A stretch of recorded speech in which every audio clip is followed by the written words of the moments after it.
Hello friends, good morning. എല്ലാവർക്കും super കൺമണി സീരിയലിൻ്റെ latest episode റിവ്യൂയിലേക്ക് സ്വാഗതം.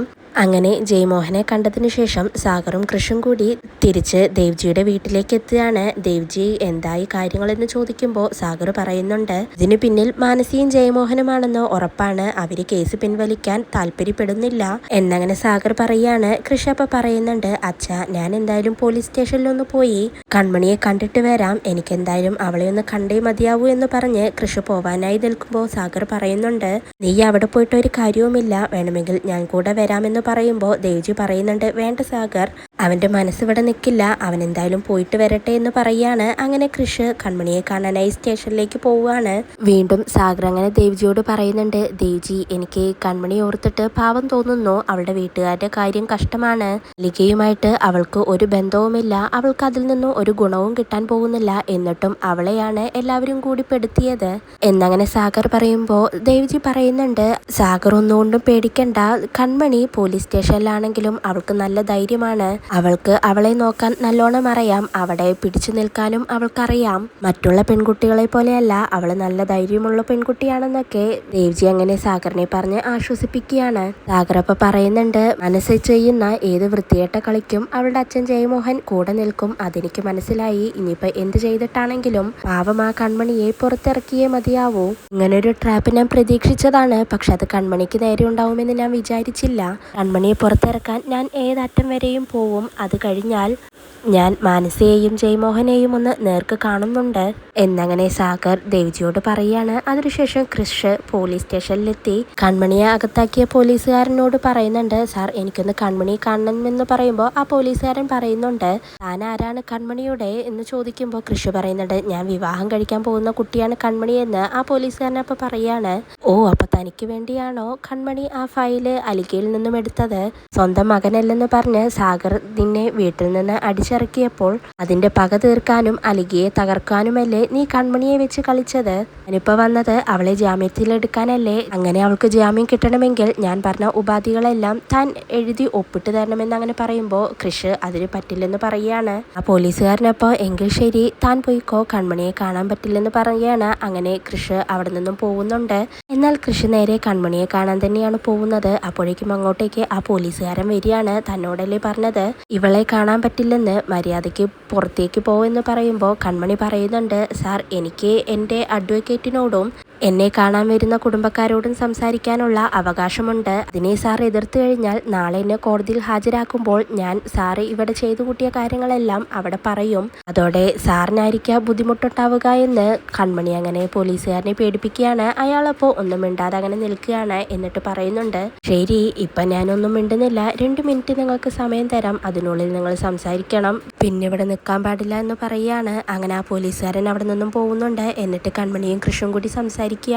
തന്റെ കാരണങ്ങൾ കൊണ്ട് കൺമണി അകത്തായതിൽ കൃഷിന് വളരെയധികം സങ്കടമുണ്ട്. കൃഷി അങ്ങനെ കൺമണിയെ ചേർത്ത് പിടിച്ചുകൊണ്ട് കൺമണിയോട് സോറിയൊക്കെ പറയാണ്. കൺമണി, എന്ത് ചെയ്തിട്ടാണെങ്കിലും നിന്നെ ഞാൻ പുറത്തിറക്കും, നീ ടെൻഷൻ ആവരുത്, നിന്നെ പുറത്തിറക്കാനുള്ള വഴികളെല്ലാം ഞാനും അച്ഛനും കൂടി ചെയ്യുന്നുണ്ട് എന്നൊക്കെ പറഞ്ഞ് കൺമണിയെ ആശ്വസിപ്പിക്കുകയാണ്. കൺമണിയപ്പോൾ പറയുന്നുണ്ട്, സാർ, ഒന്നുകൊണ്ടും പേടിക്കണ്ട, സാഗർ സാറിനോടും പറയണം, എനിക്കിവിടെ ഒരു കുഴപ്പവുമില്ല, ഞാനിവിടെ ധൈര്യത്തോടെ തന്നെയാണ് നിൽക്കുന്നത്, ജാമ്യത്തിന്റെ കാര്യം അത് ആ വഴിക്ക് നടക്കട്ടെ, നിങ്ങൾ വെറുതെ ടെൻഷൻ ആവണ്ട എന്ന് പറയാണ്. കൃഷി അങ്ങനെ കൺമണിയോട് പറഞ്ഞിട്ടുണ്ട്, ശരി കൺമണി, ഞാൻ എന്തായാലും പുറത്ത് തന്നെ നിൽക്കുന്നുണ്ടാവും, നീ ധൈര്യമായിട്ടിരിക്കുമെന്ന് പറഞ്ഞ് കരഞ്ഞുകൊണ്ട് കൃഷ് അങ്ങനെ കൺമണിയുടെ കയ്യിൽ പിടിക്കുകയാണ്. അപ്പോഴേക്കും ആ പോലീസുകാരൻ അങ്ങോട്ടേക്ക് വരുന്നുണ്ട്. എന്നിട്ട് പറയുന്നുണ്ട്, ഞാൻ അനുവദിച്ച സമയം കഴിഞ്ഞു, ഇനി കൃഷ് പുറത്തേക്ക് പോകണമെന്ന് പറയാണ്. അങ്ങനെ കൃഷ് കൺമണിയോട് പറഞ്ഞ് പുറത്തേക്ക് പോവുകയാണ്. പിന്നീട് കൺമണിയോട് ആ പോലീസുകാരൻ പറയുന്നുണ്ട്, വരാനിരിക്കുന്ന കേസും അതിന്റെ നിയമ നടപടികളെല്ലാം കൃത്യമായി പഠിച്ചിട്ടാണല്ലേടി നീ ഇങ്ങോട്ടേക്ക് വന്നിരിക്കുന്നതെന്ന് പറഞ്ഞ് ആ പോലീസുകാരൻ പോകുന്നുണ്ട്.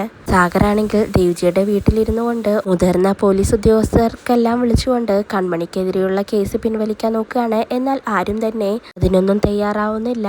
അങ്ങനെ സാഗർ ദേവ്ജിയോട് പറയുന്നുണ്ട്, ഇപ്പൊ ഞാൻ ആരെ വിളിച്ചാലും അവരൊന്നും കേസ് പിൻവലിക്കാനായിട്ട് എന്റെ കൂടെ നിൽക്കുന്നില്ല, എന്റെ എല്ലാ വഴികളും കൃത്യമായി തന്നെ ജയമോഹനും മാനസയും കൂടി ചേർന്ന് അടച്ചിരിക്കുകയാണ്, ഇപ്പൊ എനിക്ക് ഉറപ്പായി ഇതൊരു ട്രാപ്പാണെന്ന്, ഇനിയിപ്പോൾ ഏതെങ്കിലും പൊളിറ്റീഷ്യൻസിനെ വെച്ച് നോക്കാമെന്ന് പറഞ്ഞ് സാഗർ അങ്ങനെ ഫോൺ എടുക്കാൻ നിൽക്കുമ്പോഴേക്കും ദേവ്ജി പറയുന്നുണ്ട്, സാഗർ ആ വഴിയും ജയമോഹൻ എല്ലാവർക്കും അറിയായിരിക്കും, അവരെ വിളിച്ചിട്ടും കാര്യമൊന്നും ഉണ്ടാവില്ല എന്ന് പറയുമ്പോൾ സാഗർ പറയുന്നുണ്ട്, കൺമണിയുടെ കാര്യമായി പോയി എങ്കിൽ ഞാനിപ്പോൾ അയാളെ പോയി കഴുത്തിന് പിടിച്ചേനെ, മകൾക്ക് വേണ്ടി ഇത്രയും തരം താഴ്ന്ന പ്രവൃത്തി ചെയ്യുന്ന ഒരാളെ ഞാൻ ഇതുവരെ കണ്ടിട്ടില്ല എന്ന് സാഗർ അങ്ങനെ പറയുമ്പോൾ ദേവ്ജി പറയുന്നുണ്ട്, ജയമോഹന് എല്ലാം അവരുടെ മകൾ തന്നെയാണ്, മകൾ എന്ത് ചെയ്താലും അതാണ് അയാൾക്ക് ശരി, മകളോടുള്ള സ്നേഹത്തിൽ അയാൾ ഒരു അന്ധനായി പോയി എന്ന് ദേവ്ജി അങ്ങനെ പറയുമ്പോൾ സാഗർ പറയുന്നുണ്ട്, ഞാൻ എന്തായാലും ആ മിനിസ്റ്ററെ ഒന്ന് വിളിച്ചു നോക്കട്ടെ എന്ന് പറഞ്ഞ് ഫോണുമായി പുറത്തേക്ക് പോവുകയാണ്.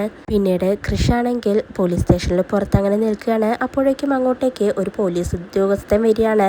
അയാൾ എന്നിട്ട് കൃഷിനോട് പറയുന്നുണ്ട്, മോൻ എന്താണ് ഇവിടെ തന്നെ നിൽക്കുന്നത്, എത്രയൊക്കെ പറഞ്ഞിട്ടും CI സാറ് കേൾക്കാൻ പോകുന്നില്ല, അതുകൊണ്ട് മോൻ ഇവിടെ നിന്നിട്ട് കാര്യമില്ല, പോകുന്നതാണ് നല്ലത്, ഇതിന് പിന്നിൽ എന്തോ ഒരു കുഴപ്പമുണ്ട്, സാറ് ആരെടുത്തുനിന്നോ നല്ല ക്യാഷ് വാങ്ങിച്ചിട്ടുണ്ട്, അതാണ് സാറ് ഇങ്ങനെയൊക്കെ ചെയ്യുന്നത്, ഇനിയൊരു വിട്ടുവീഴ്ചയും സാറിൽ നിന്ന് പ്രതീക്ഷിക്കണ്ട, മോൻ എന്തായാലും ധൈര്യമായിട്ട് ചെല്ല്, ആ പെൺകുട്ടിക്ക് ഒരു കുഴപ്പവും ഉണ്ടാവില്ല, കാരണം ആ കുട്ടിക്ക് നല്ല ധൈര്യമുണ്ട്, മോനിനി ചെയ്യാൻ പറ്റുന്നത് പോയി ഒരു വക്കീലിനെ കണ്ട് ആ കുട്ടിക്ക് വേണ്ടി ജാമ്യം എടുക്കുക എന്നുള്ളതാണ്, ഞാൻ ഈ പറഞ്ഞതൊന്നും വേറെ ആരും അറിയരുതെന്ന് ആ പോലീസുകാരൻ പറയുമ്പോൾ കൃഷ് പറയുന്നുണ്ട്, ഇല്ല സാർ, ഞാൻ ആരോടും പറയില്ലെന്ന് പറഞ്ഞ് കൃഷ് അങ്ങനെ വണ്ടിയെടുത്ത് അവിടെ നിന്നും പോവുകയാണ്.